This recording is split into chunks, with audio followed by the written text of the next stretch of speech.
Assignment 8.4. My client was Georgia Upton. Her main sport was horse riding. The fitness test she participated in was the 1.5-mile run for cardiovascular fitness. For muscular endurance, she did the chest-to-step test and 1-minute sit-up test, and the skim fold test, vertical jump, power, and sit and reach for flexibility. Cardiovascular endurance test was a 1.5-mile run. Her strengths were that she paced herself at a good pace, that she didn't run out of energy. This showed that her cardiovascular system was efficient at supplying oxygen to working muscles to use for energy, and her muscular endurance was good to constantly contract her muscles in order to move. The weakness was she has very short paces as she is quite little, therefore she is not as efficient as running as she could be. She had also not eaten or drunk anything in the day before she took part in the test, therefore this could have an effect on the levels of energy that she had. However, Georgia's results was 14 minutes and 15 seconds. Then the national averages showed that between 14 minutes and 30 seconds and 12 minutes and 30 seconds that her result was good. The suitability of this test is that Georgia's sport is that she'll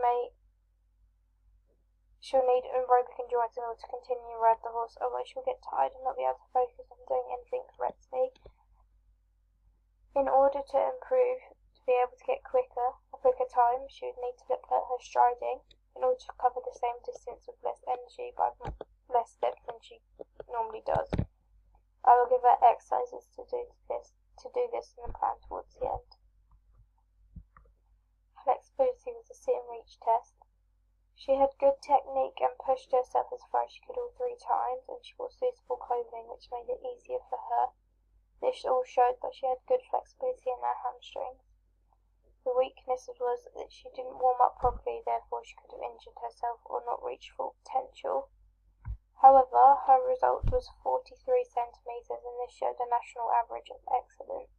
The suitability of this test is high because as a horse rider, like Georgia, needs to be flexible to be able to maintain her balance on the horse. A flexible rider makes it easier for the horse also.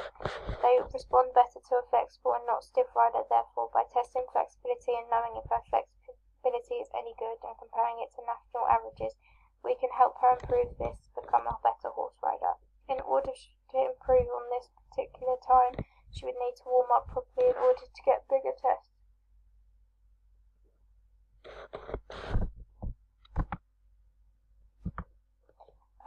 Muscular endurance chest-to-step test. Her strength was that she had good cardiovascular endurance as her heart rate does not increase that much. And her weakness was that, it was a weakness of the test itself, was that she didn't have a weakness, was that the test itself did not test muscular endurance, so as a result we don't have a value for this properly. And more tested cardiovascular endurance over muscular endurance, so the test wasn't long enough. Although Georgia's result was 68 beats per minute at the start and 88 beats at the end, that shows a 20 beats per minute increase, which on the national average says is her result was excellent. This test is suitable for Georgia in both the muscular endurance test, that she needs muscular endurance in her abs and legs in order to stay upright on the horse and maintain a good body position. Without this, she would not be efficient and could fall off the horse or lose marks if she was in a competition for wrong body positioning. The other muscular endurance test was the 1-minute sit-up test.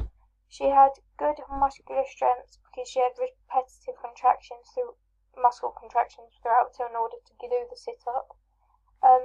She had good endurance as her energy supply was present constantly throughout and didn't burn out.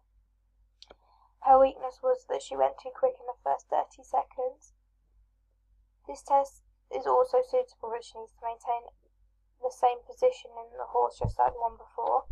Georgia's result was 50 sit-ups in a minute, and the national average said just as good. If she was going to improve for both the muscular endurance tests, I'd say do circuit training with sit-ups, press-ups, squats, and using weights in order to build this. Skim fold test. The strength is she watches what she eats and therefore doesn't have much body fat. Her weakness was she may have measured other parts of her, like, it wasn't, like, she didn't measure exactly where she was supposed to, so it's not exactly reliable, but the result she did get was 47 centimetres, all the places added together, and that's the national average. It says that it's excellent.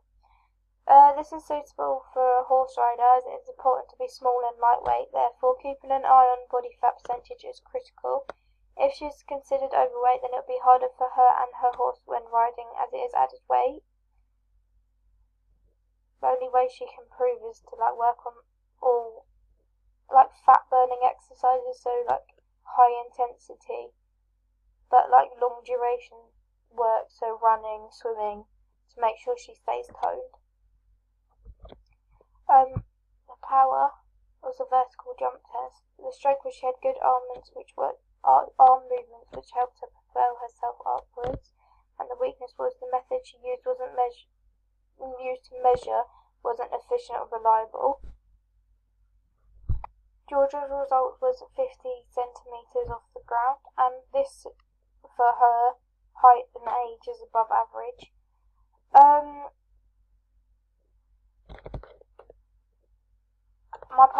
made my partner do this test as power is vital for horse riding. There are numerous times when Georgia would need power in order to be an efficient rider. When riding, the horse needs power in her legs to keep herself on the horse and in the position she's required when in jumping, and also needs power for mounting and dismounting the horse. In order to improve, I would give her plyometric training to build the power in her legs, for example. However, she doesn't necessarily need it because she's already above average.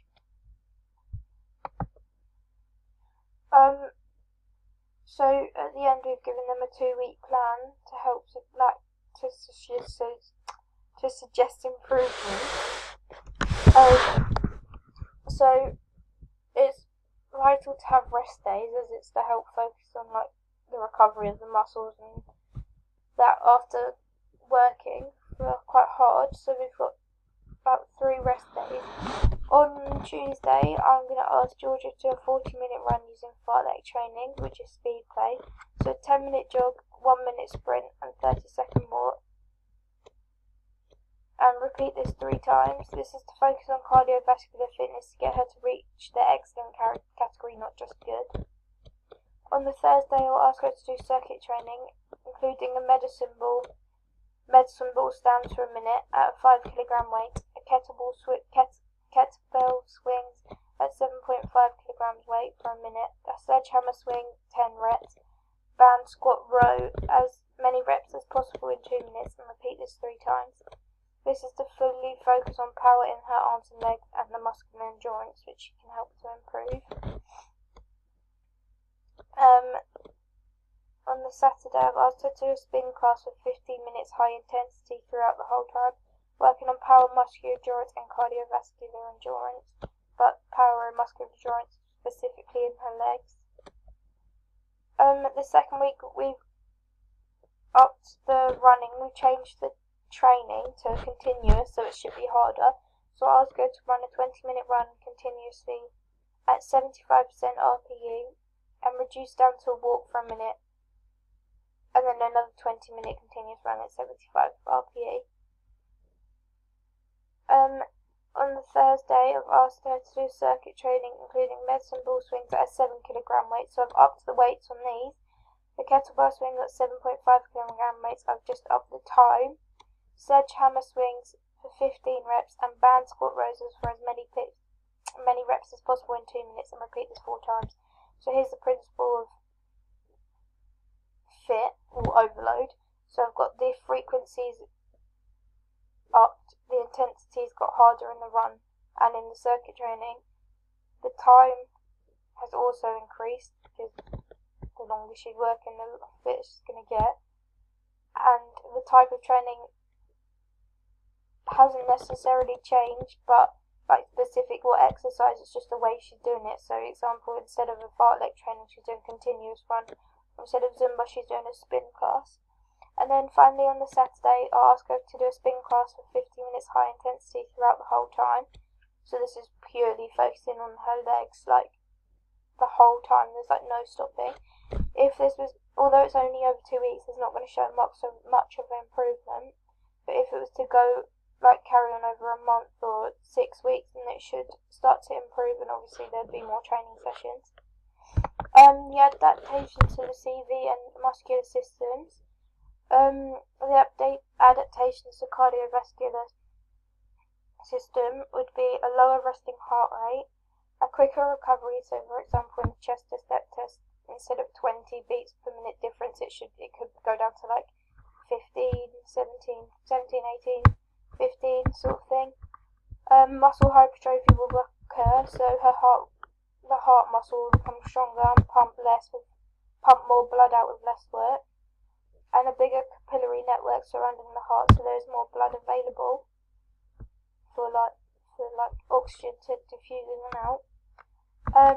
For muscular system, muscle hypertrophy is where muscles will build in size, which will mean they'll go up in strength and power, and the muscle contractions would be a lot stronger and more frequent, as she has the ability to work for longer and work harder.